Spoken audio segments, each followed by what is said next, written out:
Can everyone hear me now? I can hear you now. Okay. Call to order at 18:02. All committee members are present. Michelle Shea is a guest, as are the presenters Ray Rogers and Joe Willauer. First item on the, I guess I should say, Economic Development Committee meeting for October 7th, 2020 is called to order. It's 18:02. Monthly BLDC presentation with the Ray Rogers and Joe Willauer making those presentations. Joe and Ray, are you ready to present? We are. Thank you. Can you guys hear me all right? Cool. Yeah, thank you for having us on. I figured to save some of Ray's time, I know at our last meeting we had discussed having him join us. So I figured I'd hand it over to Ray first, and then we can dive into our normal report to you guys. Does that work for you? That'd be fine with me. Perfect. Ray, it's all yours. All right. Well, thanks everybody for allowing me to join you this evening. And I'll try to be brief, but give you a good update on where we're at right now with our progress with the Praxis Center. Can everybody hear me okay? Yeah. Yes. So maybe I'll begin with just maybe reporting around one of the strategic partnerships that we kind of signed on the line, and which is a real significant piece of our project. So CAE Healthcare, who's our strategic partner in the Praxis Center, we've signed an agreement with them. They will bring about $6 million to the table on the Praxis Center project, and in the form of an equity investment in the project. They will also, we've also agreed to have them be the operator of our facility, since that's really what they do best. Takes the burden off of my team to have to hire an entire clinical team and get them all up to speed. We'll be able to kind of handle that responsibility with CAE. They'll still hire all those people locally. All those positions will still all be in Butte, but they'll be under the auspices of CAE instead of, they'll be under our umbrella, but they'll be CAE employees. Nice thing about that for us is it de-risks the project quite a bit. As training loads flex up and down, we'll be able to flex with. So if we have really heavy training loads, they'll be able to bring in additional personnel. If our training loads are low, people from our project, other projects. So we have just a really fantastic relationship with CAE. They are the world's largest simulation training company. They're a $3.7 billion a year company, headquartered in Montreal, Canada. Their healthcare division is headquartered in Sarasota, Florida, and that's who we're working with. They just hired a new CEO within the last month, and she's coming to Butte on the 20th or 21st of October, and we'll get to hope our relationship. So I'm pretty excited about that. So just a really solid relationship with CAE. We've also had commitments on some additional private financing into the project. Right now, we're somewhere around $10 million, $10.1 million of equity financing into the project. We're also working right now with the folks at MoFi in Missoula on bringing an allocation of about $5 million credits our project, which is really significant. We've also been working with U.S. Bank and a couple other banks on doing the the bank debt financing piece of the project, and those are all going well. We've also been working with USDA Rural Development on a business and industry loan guarantee that would back up about 60% of the bank financing. So we're moving forward with those discussions. And we're also continuing to pursue additional opportunity zone investment into the project. On December 31st, there's a real significant opportunity zone deadline coming up. All of the funds on December 31st have to certify that 90% of the money that they've brought into their funds has been invested in qualified opportunity zone businesses. And so nationally right now, there's been about $12 billion of investment that's come into opportunity zone funds. And so we anticipate that there's going to be a fair amount of activity over the next 90 days of funds actually looking for projects to put their money. So about 2 weeks ago, I sent out a press release to about 70 of these national opportunity zone funds, and we've already heard back from 3 of them, and we're in negotiations right now with a fund out of New York, Connecticut, that's really interested in bringing opportunity zone financing to the table. So that's pretty exciting. We think we're probably about $3 million from the finish line right now. If we could bring in about $3 million additional dollars in funds in equity financing, we think we're at a point where the banks will bring in their piece of the financing. We can get the new markets tax credit piece of this done, and this project can move forward. So I'm probably more optimistic today than I've ever been about where we are with this project. I work very closely with Joe Willauer. We meet every week or every couple of weeks to talk about the project and opportunities, and Joe and his team and you know, the economic development folks at Butte-Silver Bowl, like Karen Burns and her team, have been just fantastic to work with.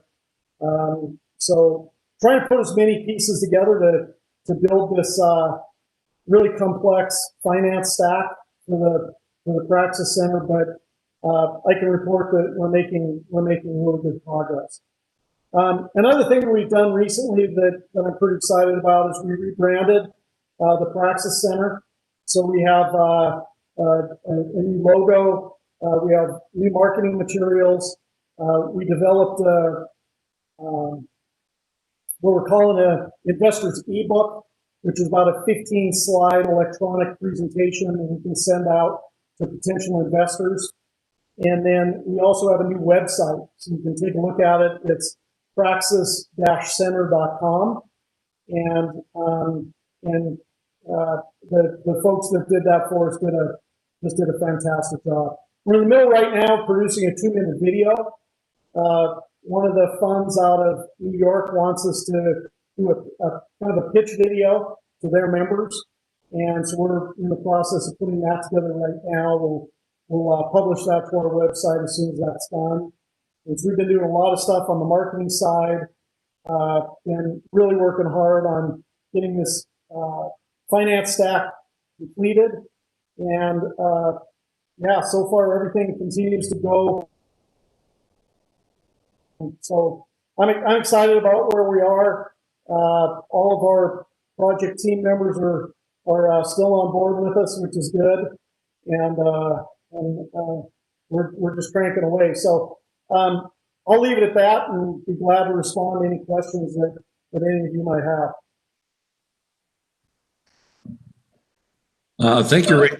That's really exciting. Good to hear that things are progressing and you're heading in the positive direction, and you're getting close to at least the starting line. How's that sound? Does anyone else have some questions for Ray? Commissioner Fisher. Thank you, Chairman Olson. I have no questions, but I'd just like to thank you, Ray, for what you did. I know it's been a long road, and you know, you got Mr. Dudley in your memories every time when you're going about this. So as myself, and I'm sure most all commissioners, if not all, are willing to assist you as needed. So if there's something we can do, feel free to contact me or anyone else, and we will put our best foot forward to help get this to the finish line for you. And thank you once again.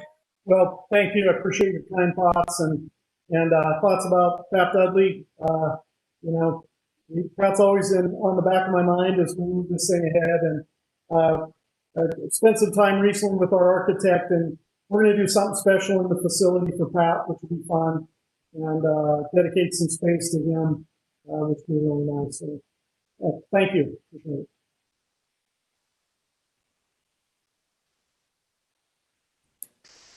Anyone else? Joe?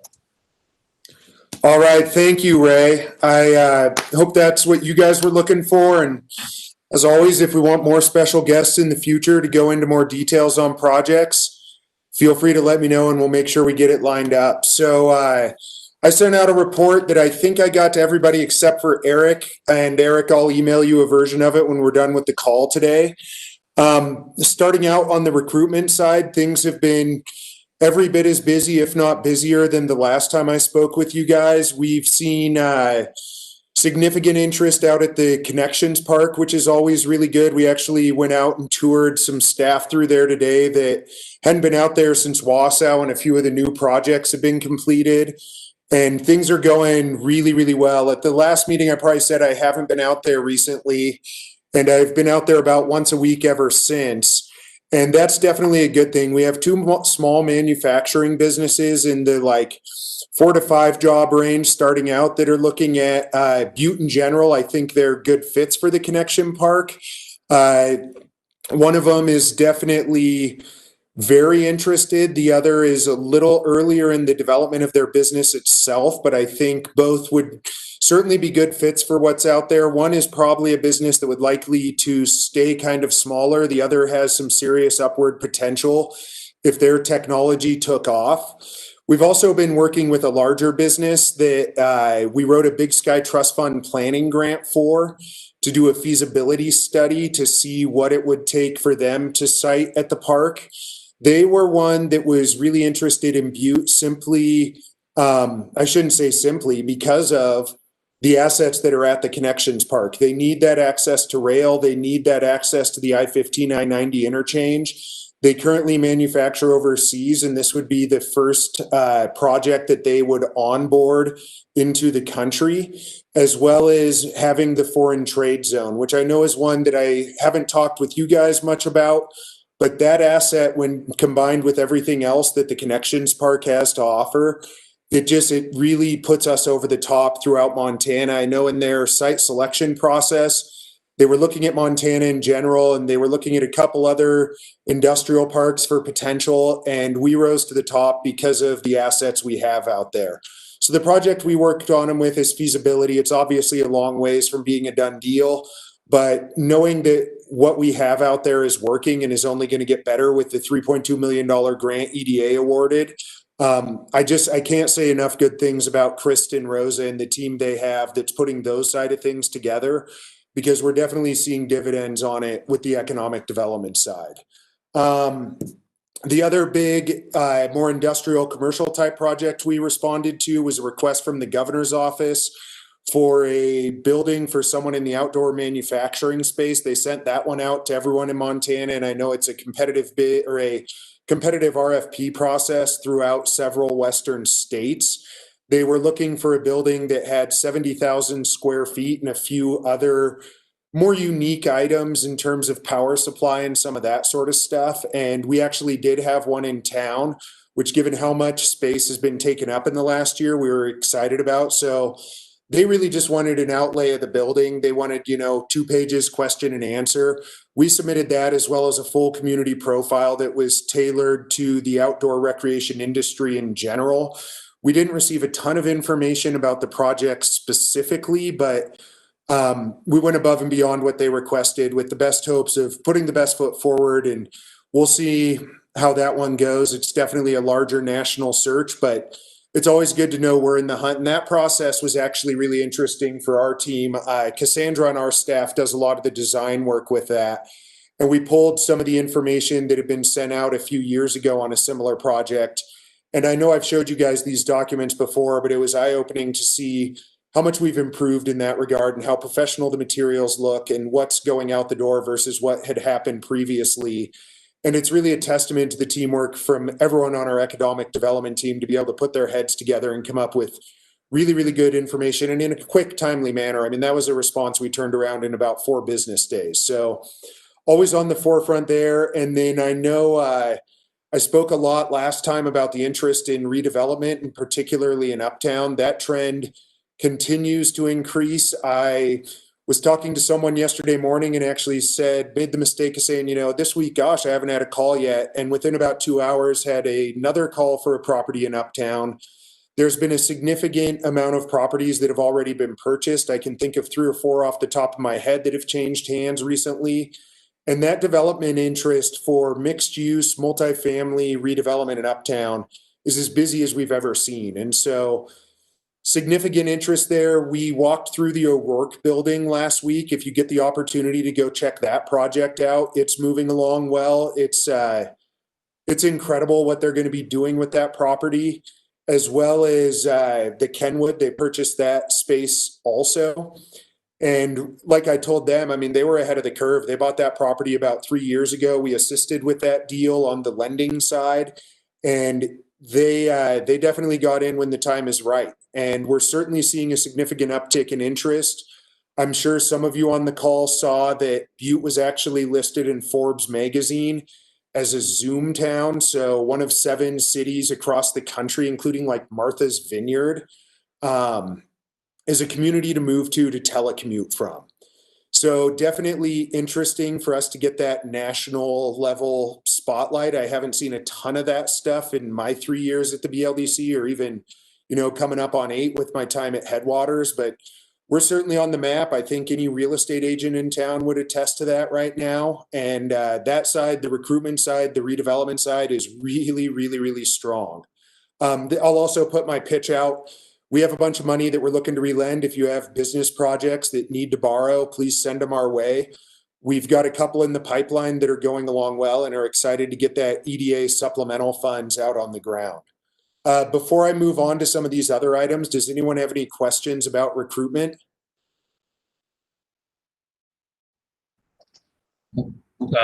Commissioner Frederickson. Thank you, Chairman Olson. Thank you, Joe.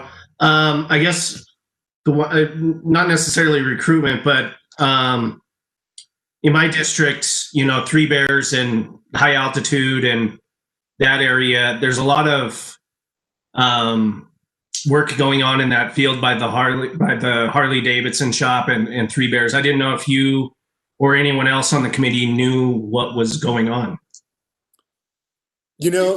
Commissioner Frederickson, that's not one I've heard anything about specifically there, other than obviously the Veterans Center across the street, and then the eye doctor place kind of around the corner from there. But we've got our regular Thursday morning meeting tomorrow, so I'll see if there's some information I haven't received, and I'll follow up with you.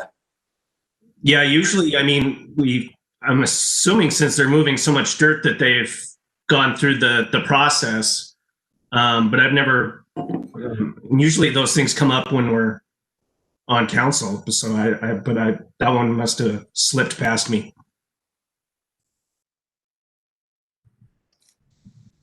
Okay, thanks, Sean. Commissioner Callahan. Yeah, it's supposed to be the Veterans Clinic. Hear me? So yeah, this is on the other side. There's that lot. There's Three Bears, and then there's the Harley Davidson shop. So it's actually on Mount Highland Drive. Right above Three Bears, just south of the Harley Davidson shop is where the Veterans Clinic is supposed to be. Yeah. Well, I know that's almost done. I mean, they have like 4 buildings up. This one is just not the Veterans Clinic. That's the Veterans Home. Oh, the okay. medical clinic. That's a medical clinic. Yeah. Two separate projects, but aligned. Yeah. Gotcha. Thank you, Commissioner Callahan. You bet. Man on the streets.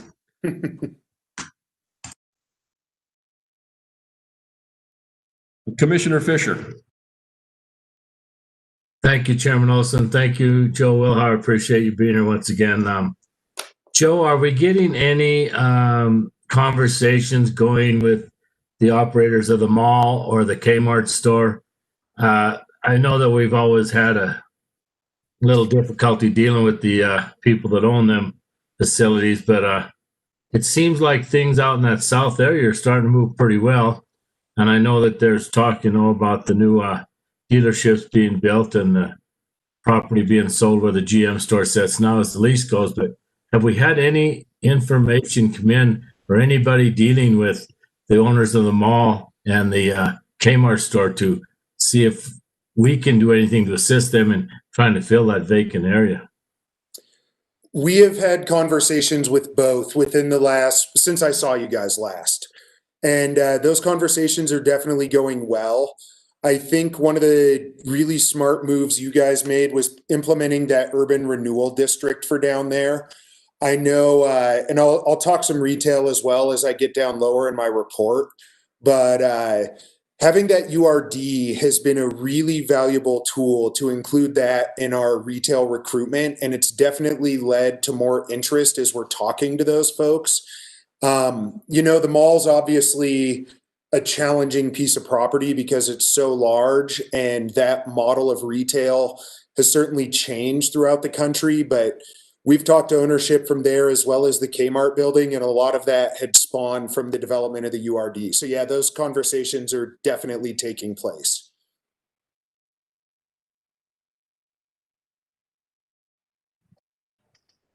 Any other questions at this time? Okay, Joe, Commissioner Sorich. Thank you, Mr. Chairman. Joe, you kind of got your thumb on the economic recruitment, and you're talking to people right now nationwide from everywhere. What are you hearing from these people? What do they want, and what do we need to do to improve? Do we need to? Do they tell you that we have to do like too much community decay? We got to clean up the streets. What are they telling you? Yeah, we could chat for the next half hour about that. When it comes to just purely retail, the best thing we could possibly do is bulldoze that median out of Harrison. We've had numerous retailers tell us the ability to turn into there with that concrete median is really challenging. And I know that's something with the highway department that's largely out of your guys' hands. But if there's any way to leverage the state to get that done, that would go a long ways. And I've sat on a lot of calls trying to figure out how we can accomplish that. I do think decay does have some challenges. I know when we had the Site Selectors Guild out a couple years ago, 2 summers ago, that was one of the first things they brought up, was figuring out a way to address some of those issues from a policy side with the city.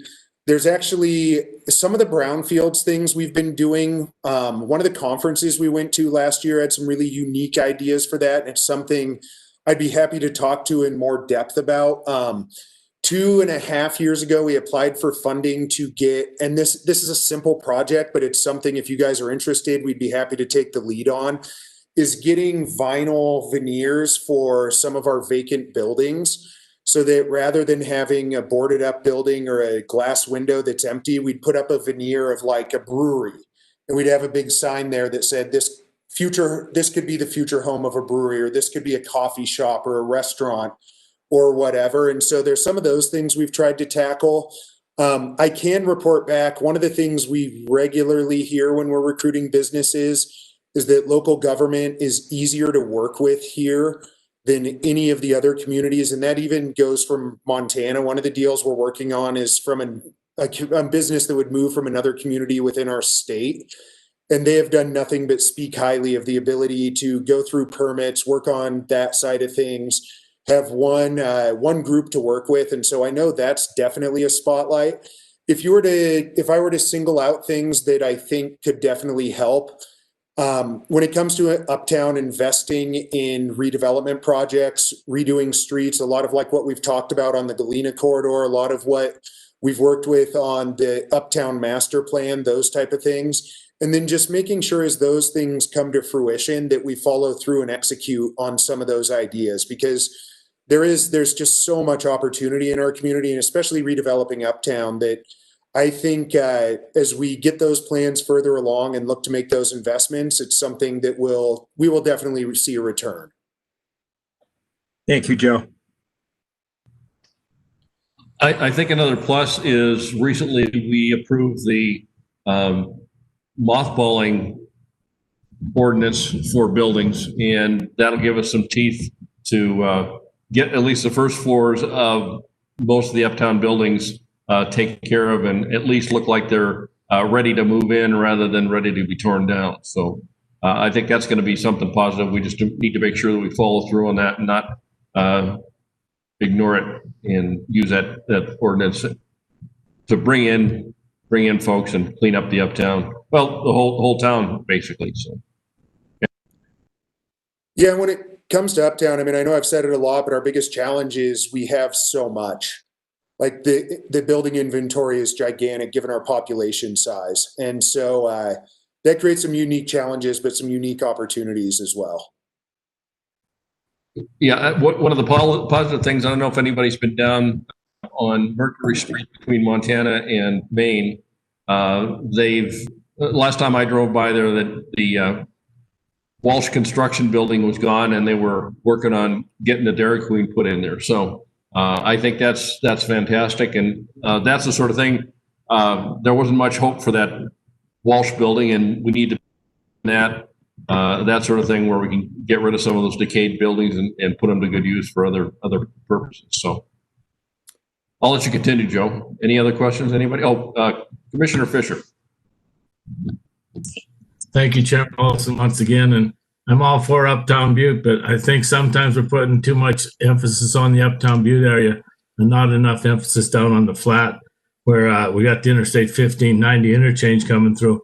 You know, in the last years, I've been around this community a long time, and I know a lot of other people have too, but you know, we've spent $15 or $20 million over the last 10 or 12 years revitalizing Uptown Butte, and we're doing a good job of it. But I think sometimes we've got to look a little bit further south and, you know, weigh out our options a little bit. We got the new TED district out there. You know, we got the 1590 interchange. We've really got to get something done with the mall. We've really got to get something done with Kmart. And I understand the Uptown Butte, and I'm not against it one bit, but I really want to reiterate that there's a lot of Butte below Front Street. Thank you.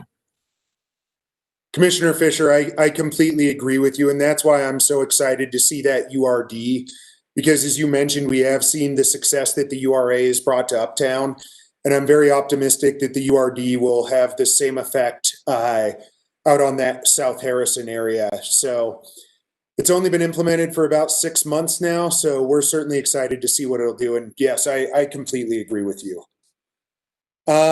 Moving on to retention, this is an area that we've definitely been active in, but not as active as 6 months ago. I mean, the first couple reports I was sending over to you guys earlier this year, that was essentially 100% of what we were doing. Recruitment had stalled because of the pandemic, and we were investing every available resource between both organizations on being able to retain the businesses we have.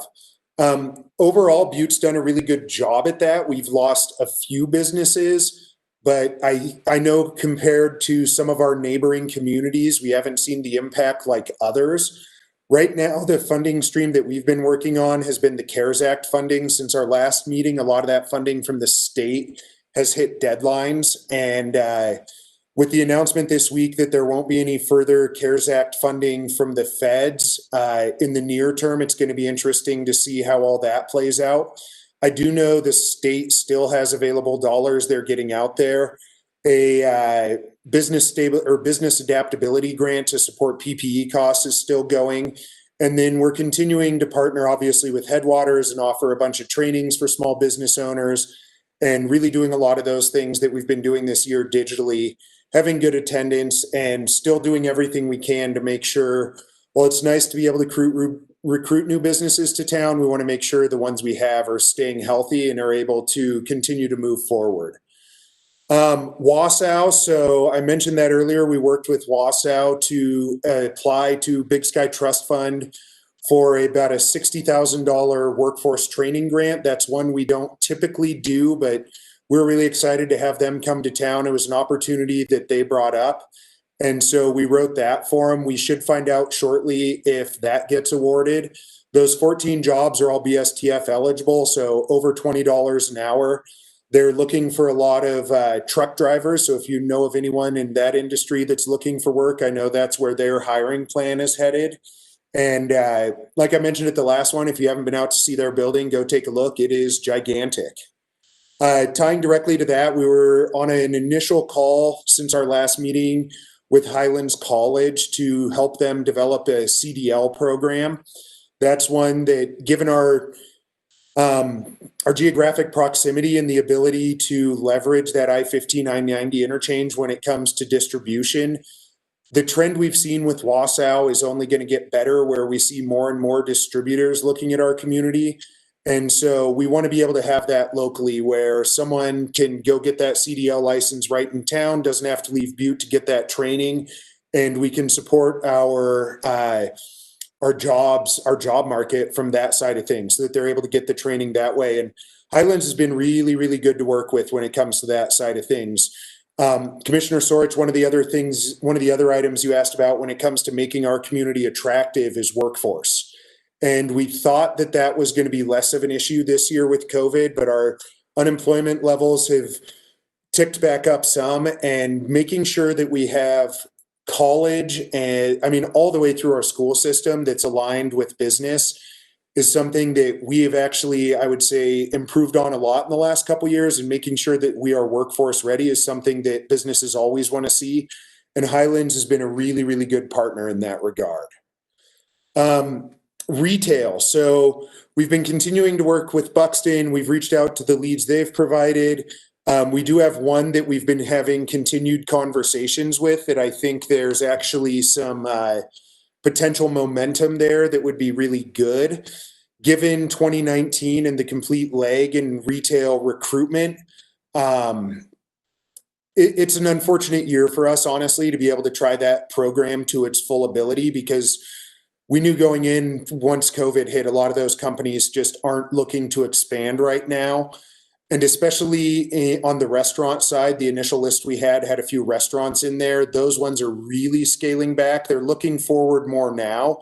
And we have some real advantages in Butte, where just Montana as a whole, up until last 2 weeks ago, hadn't had much of a COVID impact. And a lot of the other issues that we're facing communities nationally just weren't here. I'll certainly be following up with you guys at our next meeting with more details about how those conversations are going. It's certainly been a learning experience. We would have loved to have been able to use that product in a clean year that didn't have everything that's gone on nationally this year. And we're going to be having more discussions with the full group on what that relationship looks like moving forward. There's some different pricing structures for service with them.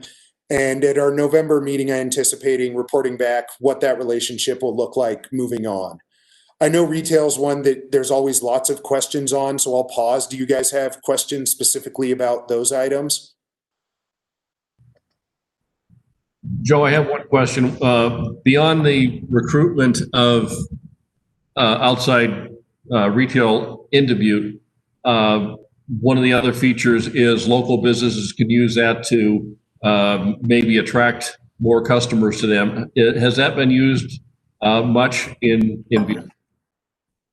Not at the level we would have liked. We pumped out a bunch of marketing about it last year, and I think that product didn't quite deliver as advertised to us. We've had a handful of folks that were interested in it, but not nearly as much as I would have expected. And I know the ones that I talked to, I think it's a really in-depth program. Like for us, we've attended countless hours of training, sat down and utilized it a lot. And the best way to describe it would be having access to Google Maps plus traffic counts plus cell phone data. So we can pull data that says hardware stores would be a good example, or grocery stores actually. We can give you a snapshot that in the last month, X number of people walked into a grocery store We can then take that data, compare it to Missoula, Helena, and Bozeman, see what our rates were for it, and then really provide some in-depth analysis. And I think being able to dedicate that much time to it has been challenging for some of those who did get those licenses. Thanks, Joe. Any other questions on retail? Okay, continue on, Joe. All right. Since we last met, we've hosted 2 community calls. One was about the census, and I planned on giving my full census spiel to you guys this evening, but I was on this statewide tourism advisory council call yesterday. And since our last meeting, our rate is now really well. We're at a 98.5 response rate. I will say, if you haven't taken the time to fill out the census, please do. It's $20,000 for each one of us on the call of federal money that comes back to Montana, as well as the opportunity to add an additional House seat. So it's really important knowing the role you guys take publicly. I'm assuming everyone here has already filled their census out. But if you don't know, if you know someone who hasn't, the online thing takes like 2 seconds, and it's super dang important.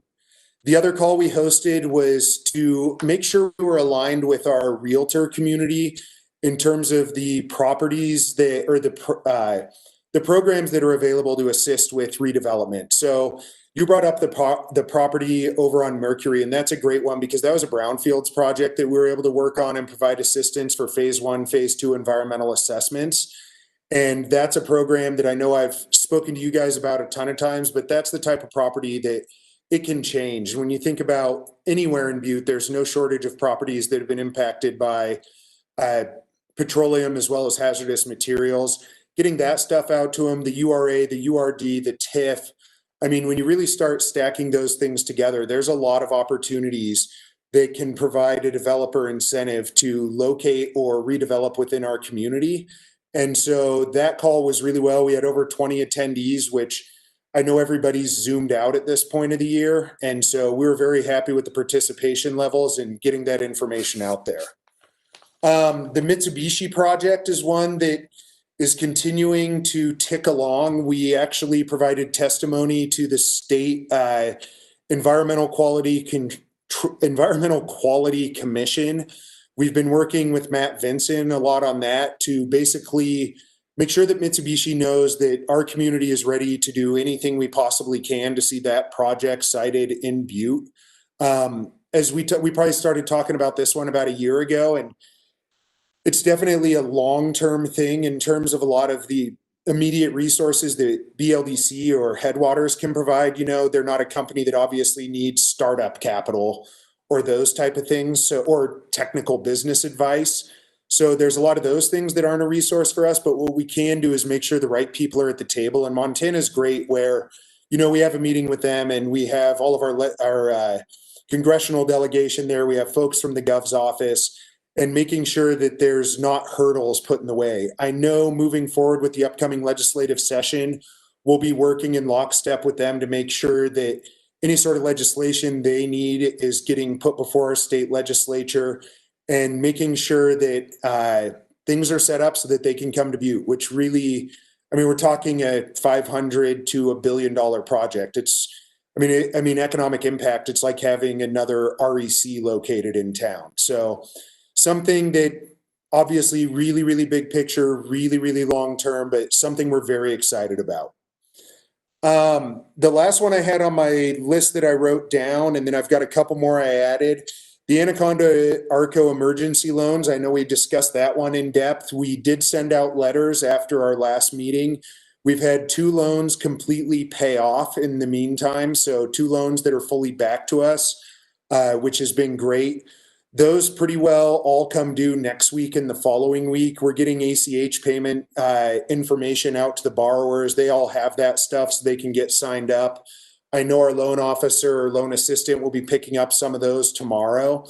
And so open lines of communication have been had with those borrowers. We haven't had anyone who's, you know, sent anything back to us, made any requests so far.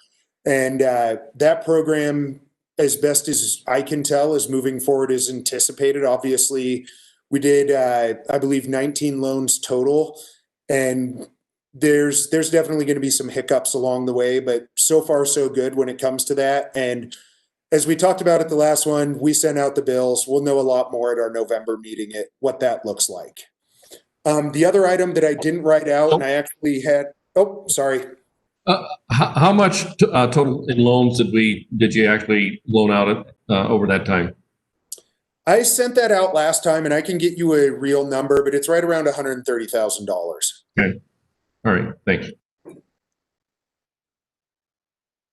Yeah, I mean, that part was interesting because PPP and some of those CARES Act resources came out in the meantime. And so we definitely had a good utilization of it. And I know, like the letters of support I sent over last time, the people that got that funding, it was the difference of some businesses closing, which, again, thank you guys for supporting that idea because it really helped save some businesses during that time. The last one I wanted to bring up was the film industry. So I know we've talked about that some over our meetings, but that is really, really becoming a busy industry within our community. On late this afternoon, I was on a call on some projects on that. We currently have 2 films that are fully planning on filming within Butte and a third one that is looking at it. And it's one that, if you're definitely around town, you know, you'll see them here in the next few weeks, certainly towards the end of the month with the full production thing, looking to utilize public spaces. And the dollars that are attached to that really couldn't come at a better time for the hotel sector.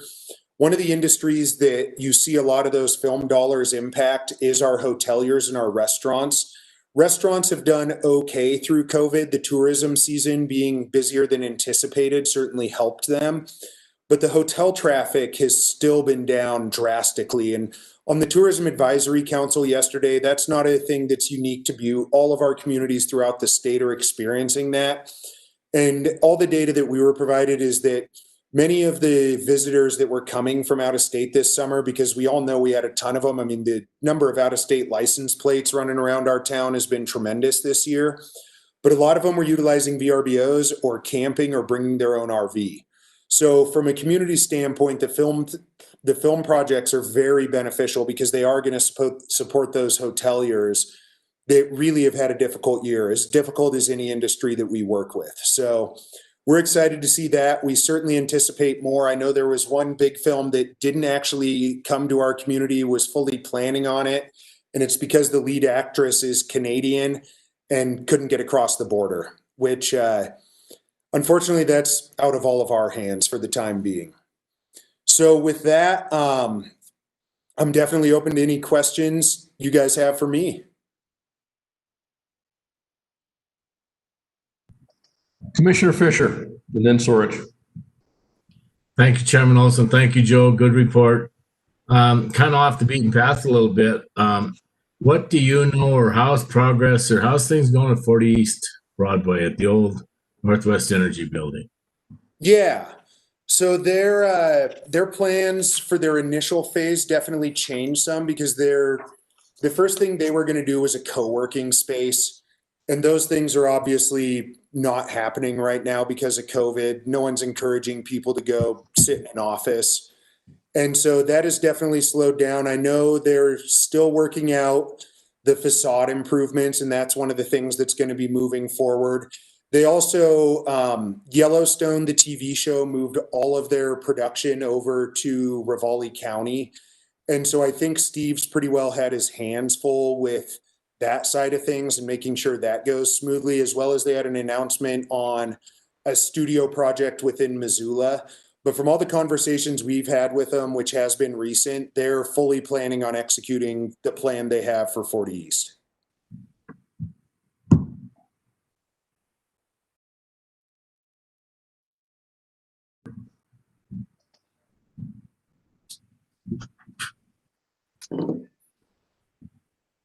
Mr. Chairman.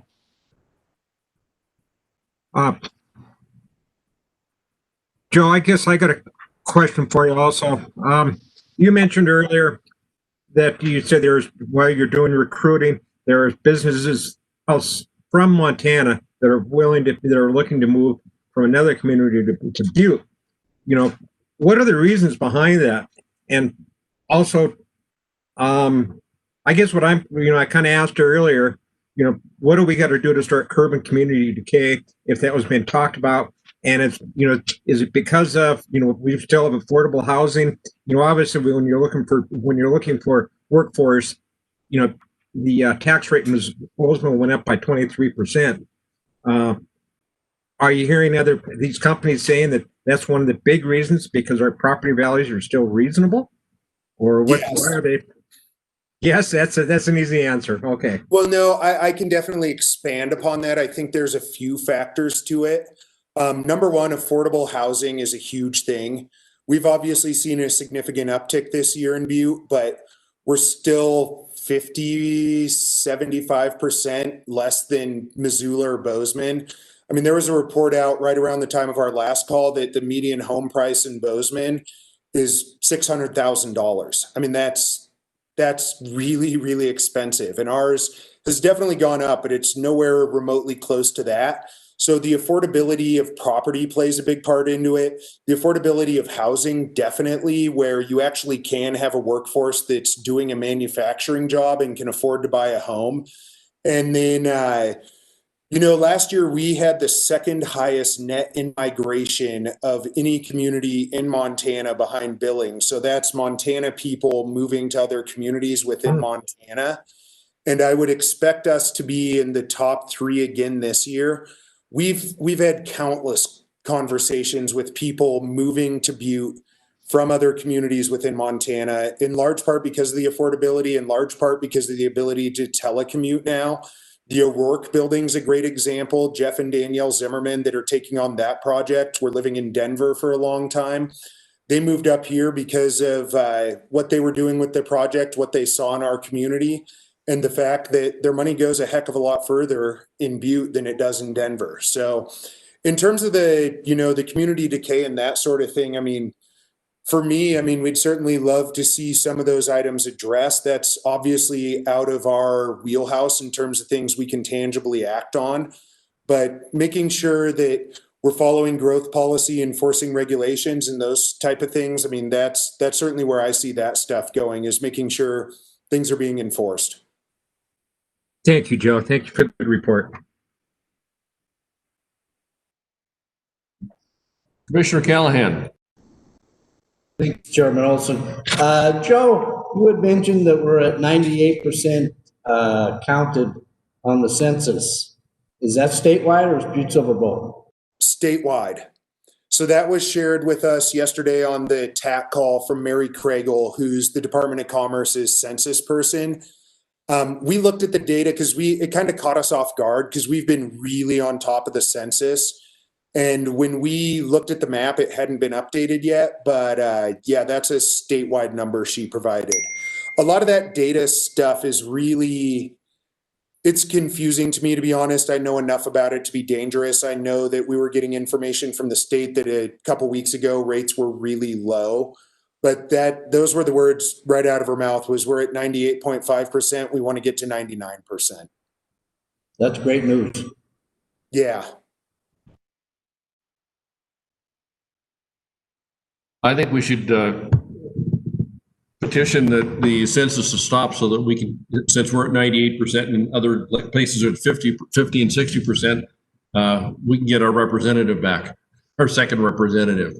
We'll have to cut that out of the published part, but I think that's great that the census is 98% in Montana. That's great news to hear, even though you didn't have much to do with it, but that's great news because that'll give us an accurate count, and maybe we'll be able to get another representative in Washington, D.C. And we all need more. Go ahead. We would be the first state to lose a representative and then add a representative back. And we monitored those numbers pretty closely. Within the Headwaters region, Butte was definitely doing a good job. Some of the neighboring counties were lagging significantly. And so, yeah, we're definitely encouraged to hear those numbers because it is really, really important for a lot of the work all of us on this call do.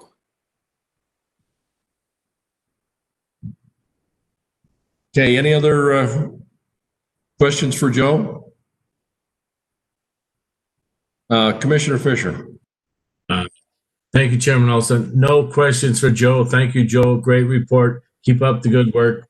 I do notice we have one other item on the agenda and our time is nearing the end. Thank you. Thanks, Joe. I think that's great. We always enjoy your presentation, especially when you bring us good news. So just keep those reports coming in, and let's keep the economic development pumping. So thanks very much, Joe. Thank you, guys. Appreciate it as always. Have a good evening. All right. Thanks, Joe. Very nice. Oh, go ahead, Mr. O'Neill. Mr. Mankins.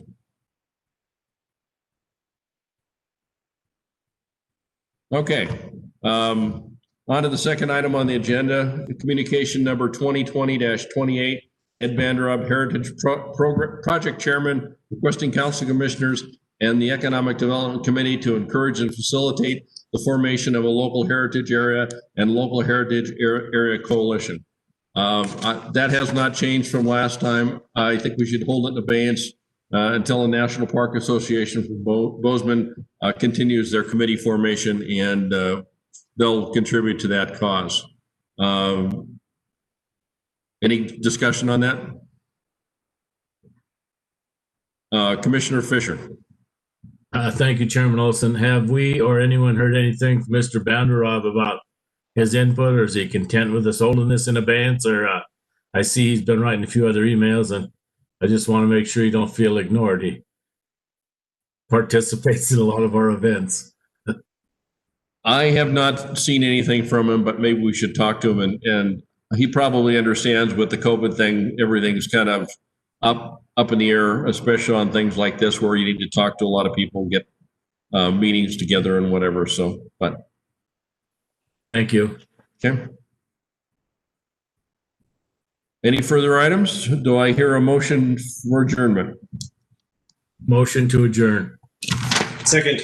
Second and a motion made and seconded.